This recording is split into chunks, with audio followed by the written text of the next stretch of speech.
I'm afraid it's been 9 years.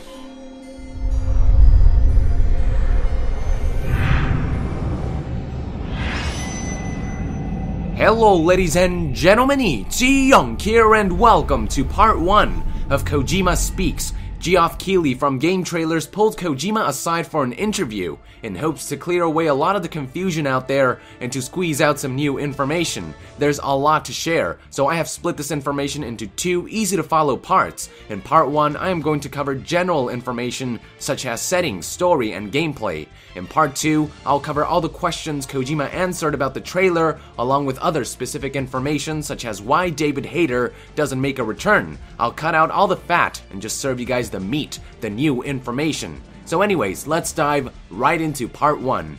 Before we get into the good stuff, let's first talk about the relationship between Ground Zeroes and the Phantom Pain, a heavy topic of contention. Are they one game or are they 2 separate games? Unfortunately, we still don't get a clear answer from Kojima, as he was unwilling to comment on the topic.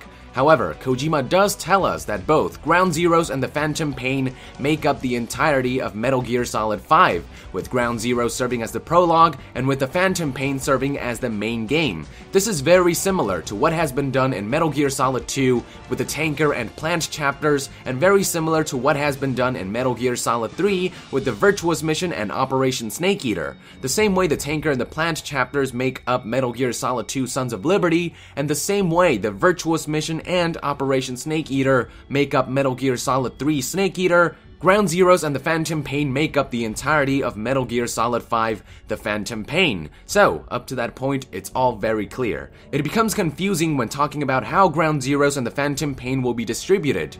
In Metal Gear Solid 2 and 3, the different chapters were all part of one package. You bought Metal Gear Solid 2 knowing you will get both the Tanker and the Plant chapters, and you bought Metal Gear Solid 3 knowing you will get both the Virtuous Mission and Operation Snake Eater. Unfortunately, we don't know if this is the same case with Ground Zeroes and the Phantom Pain. While both of these do make up the entirety of Metal Gear Solid 5, it doesn't mean they're going to be sold as the same game. Kojima was unwilling to talk about the distribution method of these 2 chapters, meaning there is the possibility that both chapters are so big they'll be sold separately. Kind of similar to how StarCraft 2 as a whole is so big in scale that it has been divided in 3: Wings of Liberty, Heart of the Swarm, and Legacy of the Void. The 3 are under the same title, but sold as different games. Ground Zeroes and Phantom Pain may work the same way, both falling under the Metal Gear Solid 5 title, but sold separately. In fact, if you go to the official Metal Gear Solid website, Ground Zeroes and the Phantom Pain both have their own section,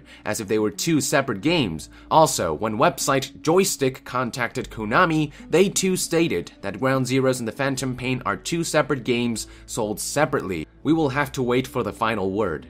Alright, so with that out of the way, let's talk about the setting. The timeline of the game has been given clarification. Kojima clearly states that the Phantom Pain chapter takes place in, quote, the 1984 era. That's right, the specific number 1984 was given, which means my assumption from my previous videos proved to be correct. Confirming Phantom Pain's specific year also means confirming that Ground Zeroes takes place in 1975, shortly after Peace Walker and 9 years before the Phantom Pain. Furthermore, we can also confirm that Psycho Mantis, who was born in 1970, is indeed 14 years old when Big Boss wakes up from his coma in 1984, which looks about the right age for the little Psycho Mantis shown on this trailer and in gameplay footage. Throughout the timeline of Metal Gear Solid 5, players will meet many familiar and new characters alike. We've already seen Big Boss, Kaz, Psycho Mantis, Ocelot, and maybe even Volgin. Some are saying that maybe Eva is disguised as a nurse, but there are also new characters like Ishmael,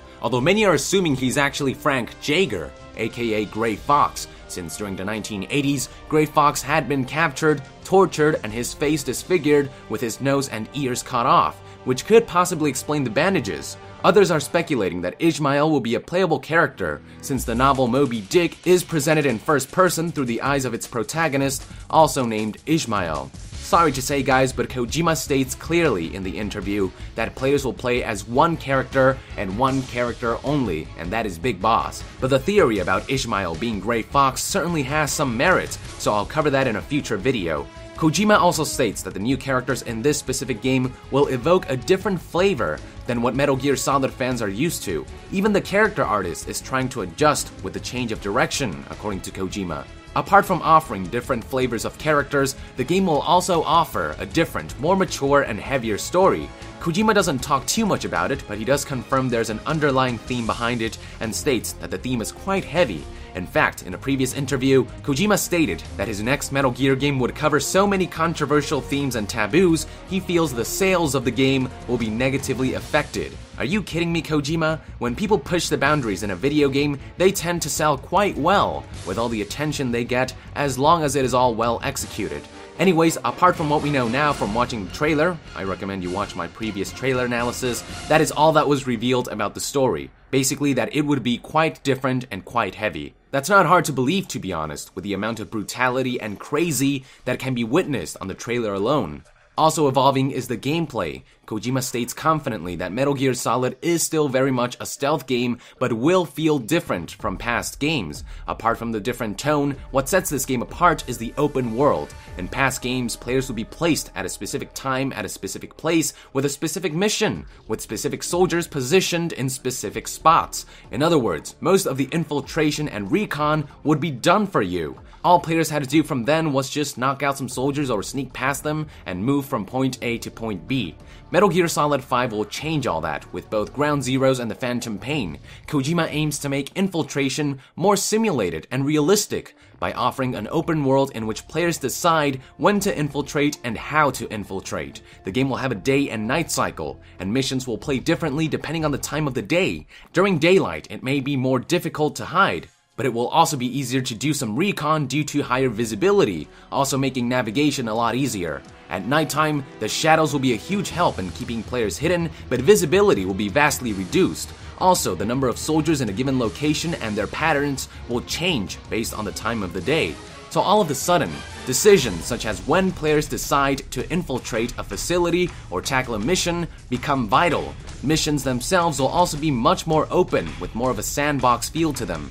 In past Metal Gear Solid games, players would move from game area to game area, which made the world feel fragmented and very linear. That will not be the case with Metal Gear Solid 5. It is an open world game. It is so open, in fact, that players will even decide how they will get to their target mission. Past games put players in the mission for them, but this time, players will decide from which direction to come in from and by what means. Furthermore, missions don't have to be tackled in a specific order anymore. While I am sure certain missions will unlock as the story progresses, players will have a variety of missions to do at one time, which players can tackle in any order. By offering players an open world, the choice to tackle missions in any order, and the options of when and how to tackle them, Kojima is aiming to provide a more realistic infiltration experience. In this game, the player will dictate the missions rather than the missions dictating the player. So that's the gameplay at its core. That is it for part 1, ladies and gentlemen. Thank you for tuning in. Look forward to part 2 coming soon, which will talk about specific questions about the trailer answered by Hideo Kojima and my analysis of the new information. To stay further updated on Metal Gear Solid 5, be sure to join the NASIAN and subscribe to Young Gear. I also cover other AAA franchises and will soon start reviewing games. Also, look forward to my game cinemas such as the upcoming Skyrim movie, Dragonborn, coming on summer of 2013. I'll see you guys next time. Thank you very much, and Young out.